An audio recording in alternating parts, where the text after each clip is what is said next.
Gemini is a certified acupuncturist, a naturopath, and pwede siyang mag-special mix ng mga herbs for special conditions. But she also incorporates care in her ministry, no, yung mga gawain niya. So may we hear from you, Gem? Good evening, everybody.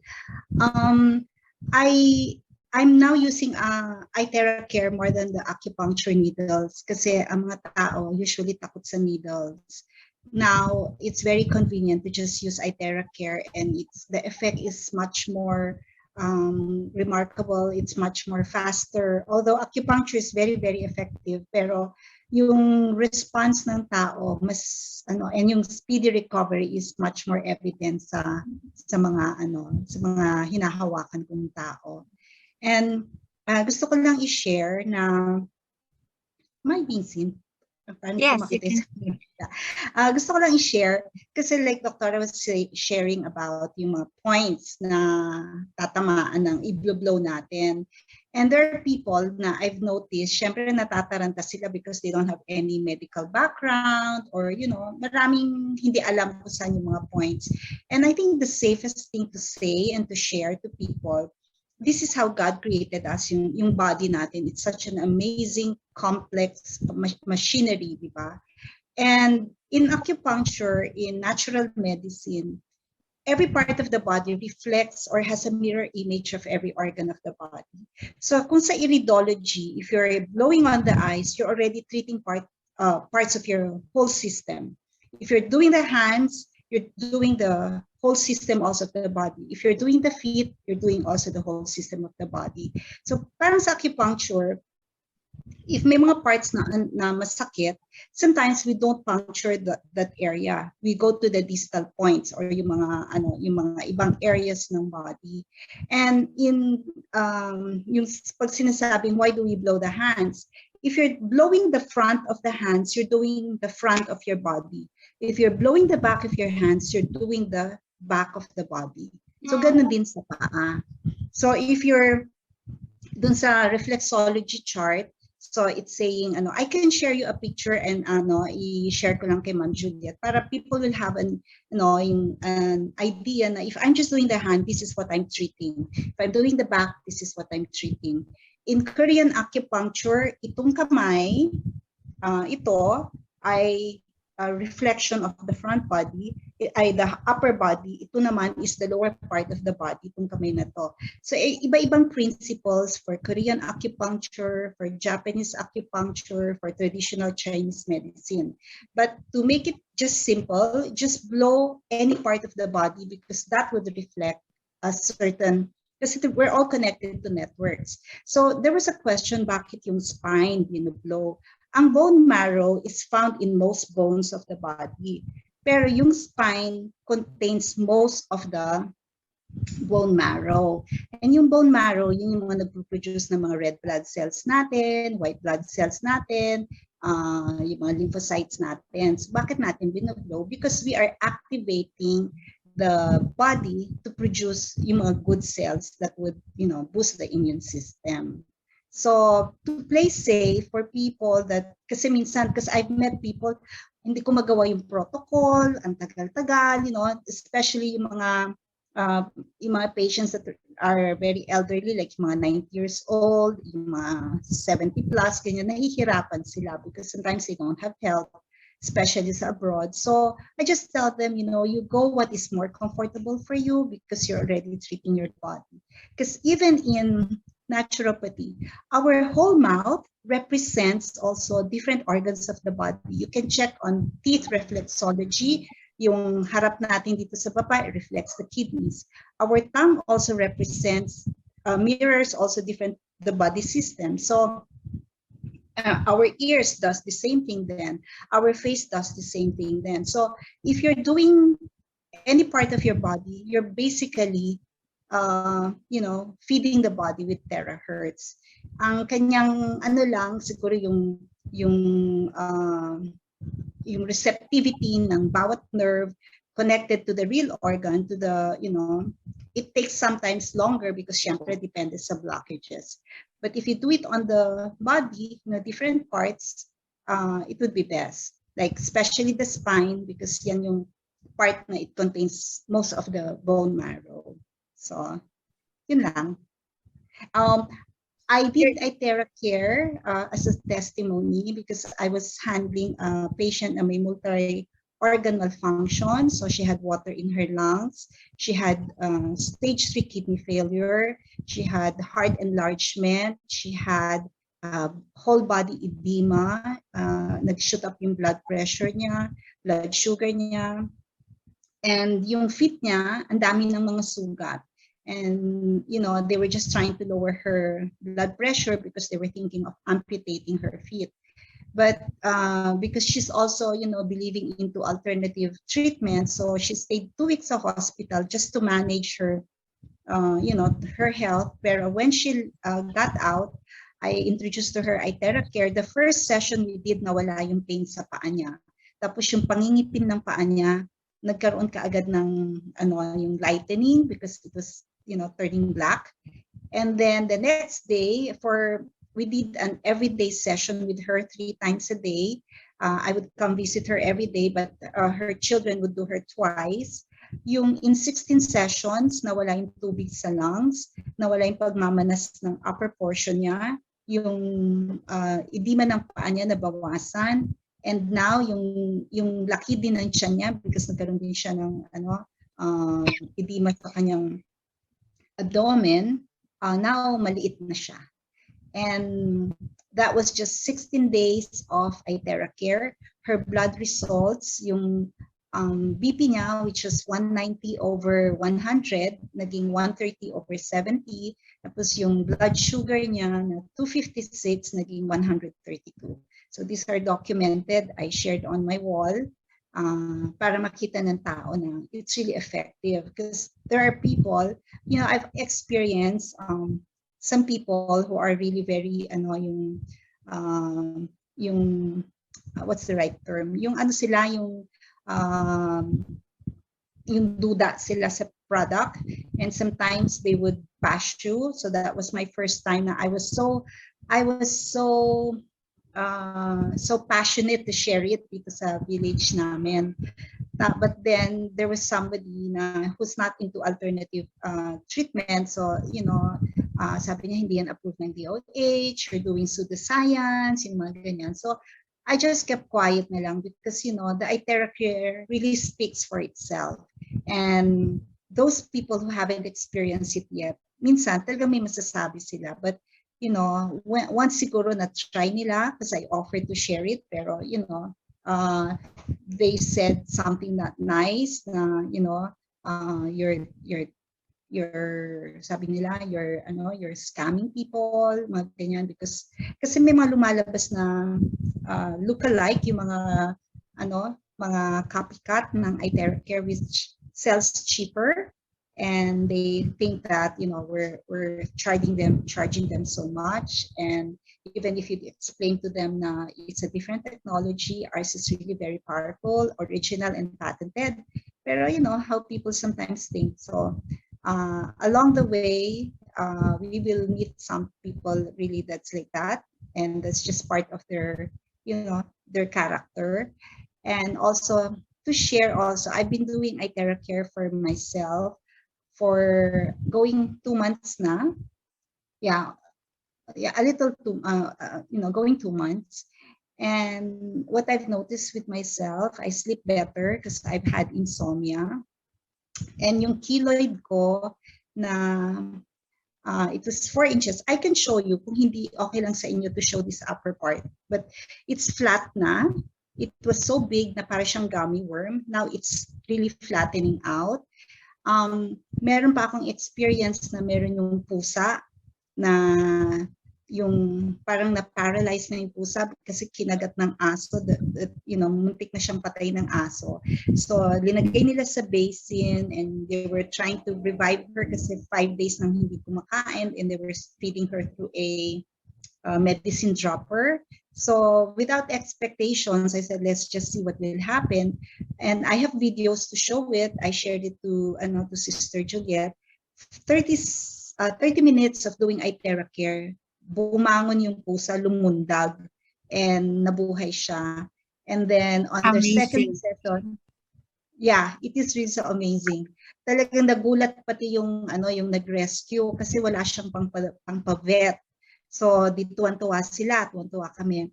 Tapos, ang nangyari was, nung after doing the itera care, nag-poops yung cat.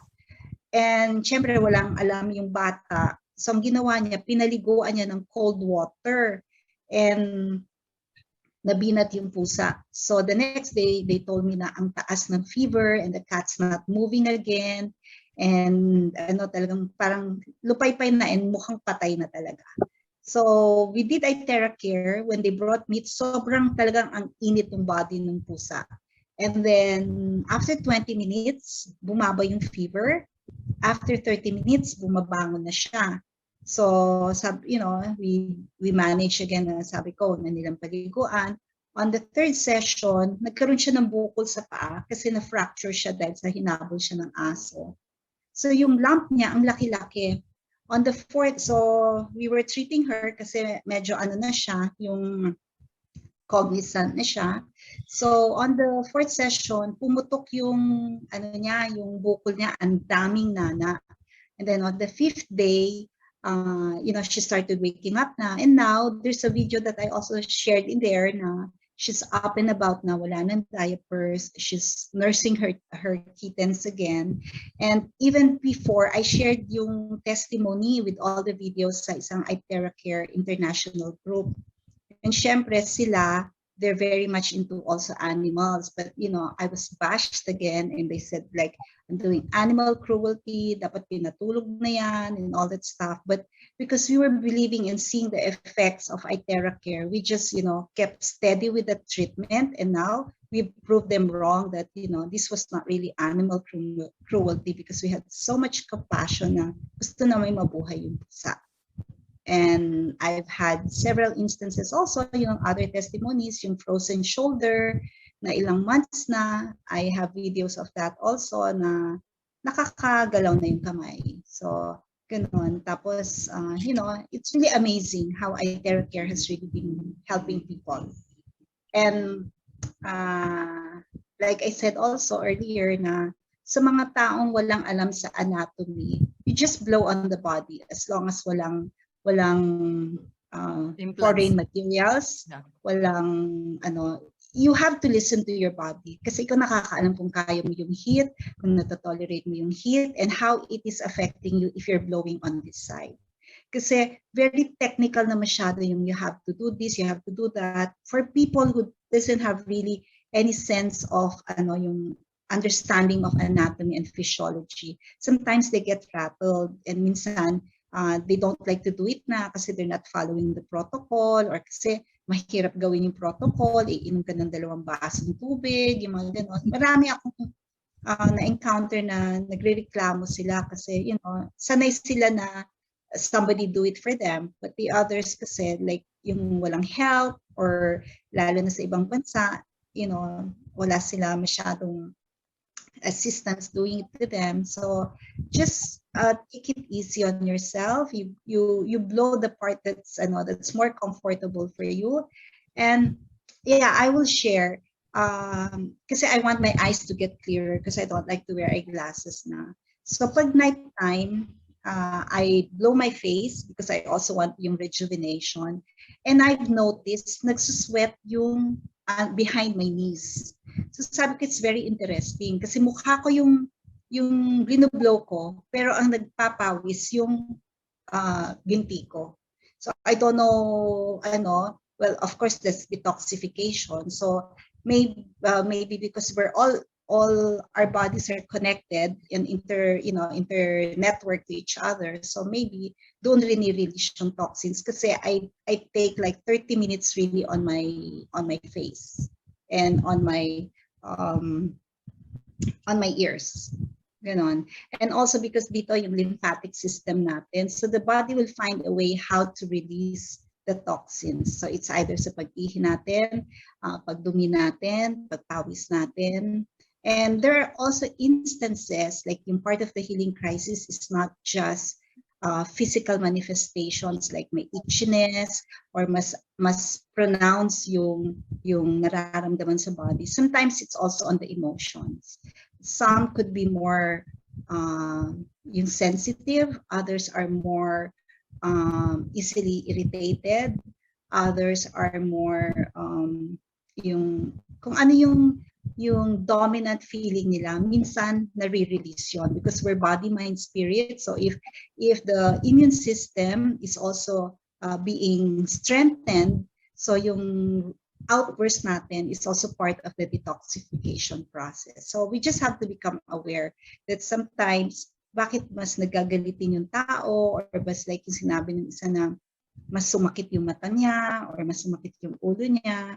So the healing crisis manifest in not only physically but also emotionally and mentally. So I can suggest or I can share that when we're doing itera care, because it's a God's gift to us and God created all these kinds of frequency.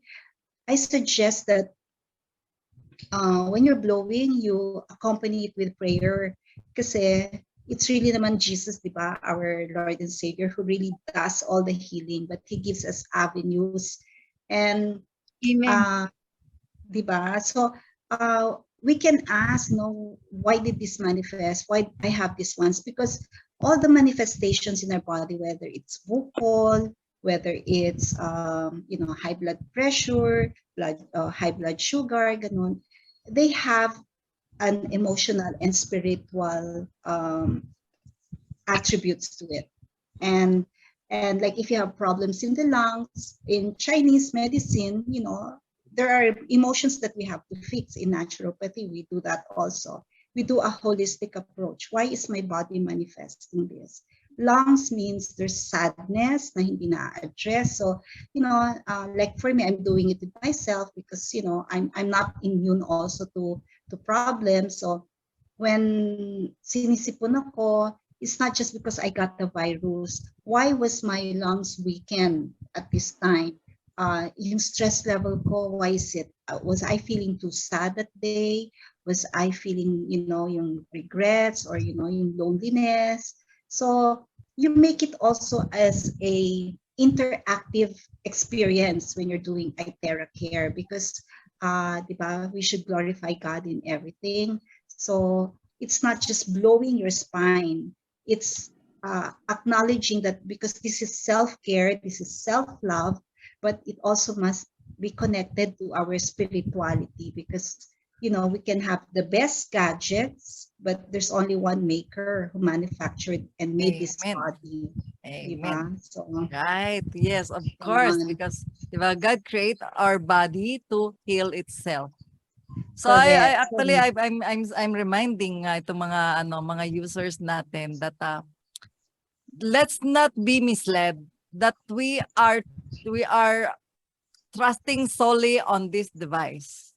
So this device is only God's tool for us to get healed or to help us, our body to restore to how He created us. So baka magkamali tayo that now we are idolizing already this gadget. Sabi ko, tama ka, you're saying that, sabi ko sa kanila, you pray that when you blow, okay, this tool will help, na mag-recover yung body natin. So, thank you very much, Jem. Wow, super. Your testimony, amazing. Grabe. Thank you. Serve the best for the last. The speaker. Yeah. Sige lang, this is recorded. To those who left, maybe we give them the recording na lang. And for those of you who wants the recording, please just message us, so we can send to you. Right. Yan. So meron lang pala akong isang hindi natanong, yung cousin ko kasi hindi nagsasagot si Josefina. May sister siya, may yun din, pareho ng mama ko, Parkinson. I'll tell you something about mama. I visited her yesterday. Sabi niya, look at me. Yung mga may itim ko sa kamay ko, tsaka sa paa ko, nawala na. Pinapakita niya sa amin dahil sabi ng kuya ko, oo nga, yung mga maitim sa sa katawan. Len, pag nakita mo si mama, wala na yung mga dark. Ang itim ng paa niya, tsaka kamay niya, ang dami. So, nawala na yun. Nawala talaga yung mga maitim niya, no? And then, may uncle naman daw, yung father nitong si Josepina, sabi niya is, nagsasubside na yung left foot niya, edema din. Pero yung weakening ng katawan niya, so wala pang improvement. So I hope they learned pain kung no, you learn from today, no, kung how is it going to blow. Si Raquel nandito. Raquel is my staff. Asthma siya, sobrang asthma nito that she has to have therapy. Pag hindi siya nag-therapy in a year, no, twice a year, kailangan magpa-therapy siya. Minsan di na siya nakakapasok sa grabe ng asthma niya. So, hopefully may maitulong din ito. Okay? So, Leslie, you know now what to do? And Shirley, are you okay? You need to ask something? Jiminy, before you leave, you share any last words for us? Well, iTeracare is really a gift for all of us because it really produces immediate results. But just like what sabi ni Sister Juliet, we don't idolize really the product. It's really God who created this one in someone's creative mind para lumabas. And it's every kind of disease that we have and whatever gadget we are using or any device we're using, we should always ask, what brought me to this situation? Why am I like this? Is there anything that I need really to, how can I connect the body, mind, and spirit as one so that I can become a light and really live my divine purpose?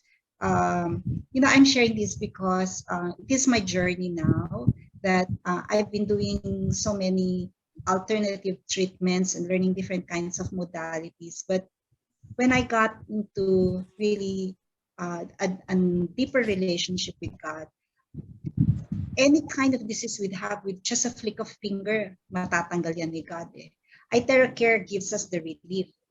Pero it's really God who can really heal our bodies. And healing the body is not just the body itself, but the emotional body, the mental body, the spiritual body. So first and foremost, when you do your iTeracare, say a prayer so that whatever issues we have can be dissolved instantly, immediately, and permanently.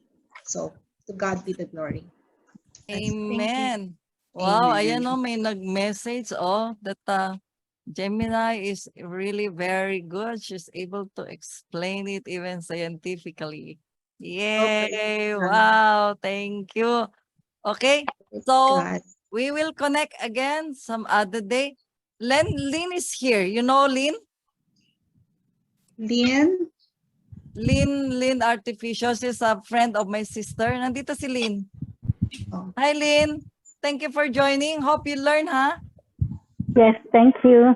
Ayan. Okay. Buti na lang you join. Sabi ko kay ate, send mo kay Lynn ito, ha? Para makita niya kung how to use it, ha? Alright. Andito si Evelyn. Kilala mo ba si Evelyn? Sister ko? Belen. Si Belen. Yes. Ayan, si Belen. Belen. Yes. Belen from Pasay. Oo. Kilala niya si kilala niya si. Yeah. Okay. So, a friend here, Belen Pulido, is from our CCF group. Belen, you're also a naturopath? Nurse with alternative medicine. Alternative medicine siya. Alternative medicine. So sabi ko, you might be interested to combine this iTeracare with your alternative medicine. Yeah. Next time, Belen, prepare for it. Ikaw naman. Okay. So we will plan this ahead time so that you can invite kayo ng mga friends niyo, and then we want to hear from you how has it changed you after tonight, having all this information, no? Kung ano pa yung nakatulong pa sa inyo. All right? So Belen, would you like to say something? What have you learned tonight? Yeah, I've learned so much.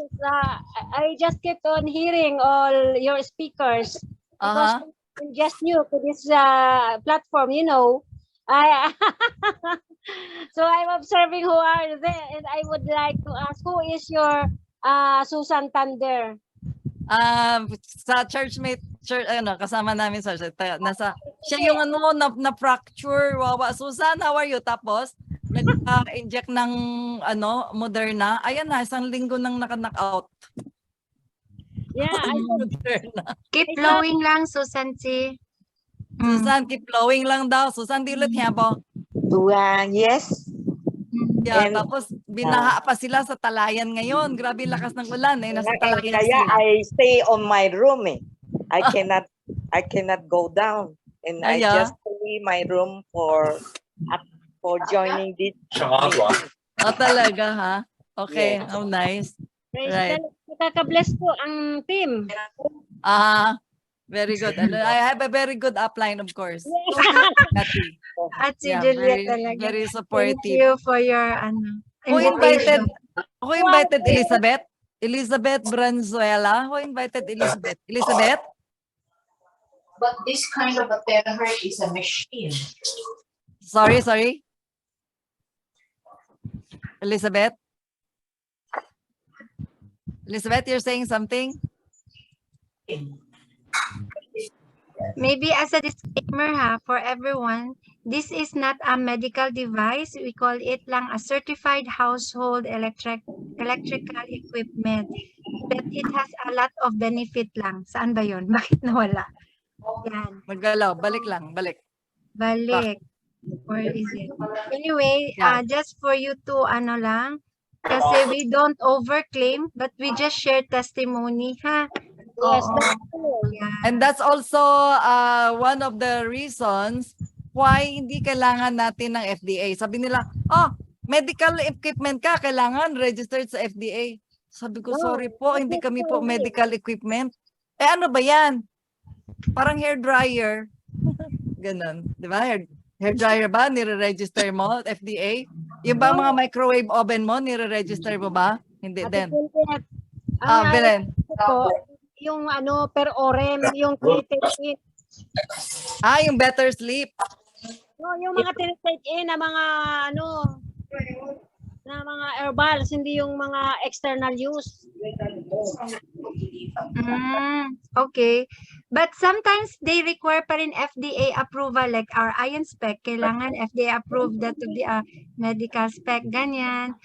Yung mga So eyewears if na you yan, claim medical to be a medical equipment, kailangan FDA approved. Since hindi pa tayo FDA approved, then we will say it that we are a certified household electrical equipment that has a lot of this benefit that we experience. Yes. Okay, Okay. so So, one last thing, tas sinasabi lang nila, what is terahertz? Okay? If you know what is a microwave, and you know what is infrared, I'm sure you know everything. You know this, di ba? So, terahertz is in between microwave and infrared. In between nila is the terahertz. Now, this terahertz frequency is just as same as the frequency of our body. Any living thing, including animals, including plants, including mga fish. So, lahat yan pwede. That's why kanina sabi ni Gemini, yung pusa, mamamatay na lang, nabuhay pa. And then si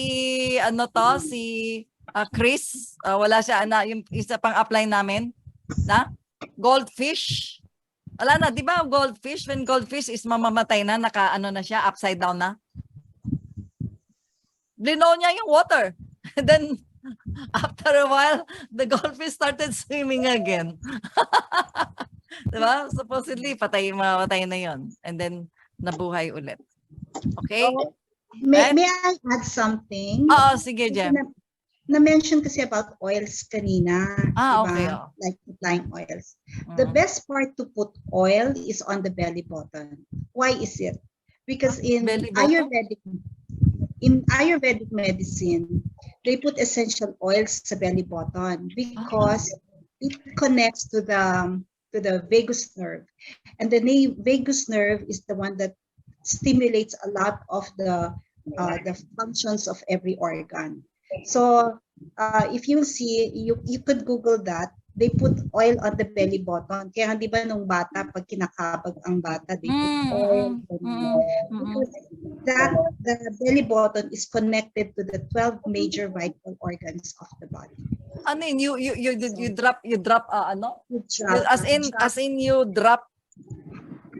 As in you will put, drop what? Any Ganon? oil, essential oil, castor oil, coconut oil, because ano any oil. I put VCO. VCO. Yung castor oil is it's also good because it draws out a lot of toxins. Castor oil. Pero coconut oil, virgin coconut oil. How many drops? If you will put how many drops? Just kasi maliit lang naman yung niya di ba? Yung kanyang parang basin ng ating 2 or 3 drops could be okay. 3 drops. Tapos you can blow that na and you will then see blow a na. difference. Oo. The others, what I've noticed, and even myself, pag binoblow ko yung belly ko, after a few minutes, masistimulate mag-fart ako. I don't know. About manzanilla. Yeah, that could be. Pwedeng kasi sa Chinese medicine, the belly button is called yung spirit gate. And the spirit gate is a major part of opening meridians and pathways to the body. So, pag linagay mo yun sa pag binoblow mo, make sure lang na it's not too close or too hot kasi baka, di ba? Absorbent ang oil ng init eh. Yes. With regards to essential oil, importante din yung potency niya, yung ganyan. So, when you use essential oil, dapat meron kang carrier oil. You don't use it purely as directly. Because it's so potent. And usually naman, kasi like when we're removing toxins sa body, we do some castor oil packs. So when you do the belly button naman, and you do the terahertz, ina-absorb naman ng body yung oil diba? So it goes to those pathways because like I said, it's the best pala, kung example, may ilalagay sila sa face, better put it first than itera care, blowing, para mas ma-absorb, or better after. Before. For me, I would put the oil directly on my belly button. Kasi may din oil for the face So you put essential oil first, then blow. Kasi the other people say, di ba, they blow itera care on their food, their water. So you can try also blowing it on your oil. Pero kasi, ang di ba, ang life ng terahertz frequency is only a certain it's only a certain duration, di ba? So you'll have to keep blowing. So better na lang yung naggawa ka na ng oil mo na may carrier na siya, yun ang i-blow mo para frequent china-charge mo. Okay. Yeah. Okay.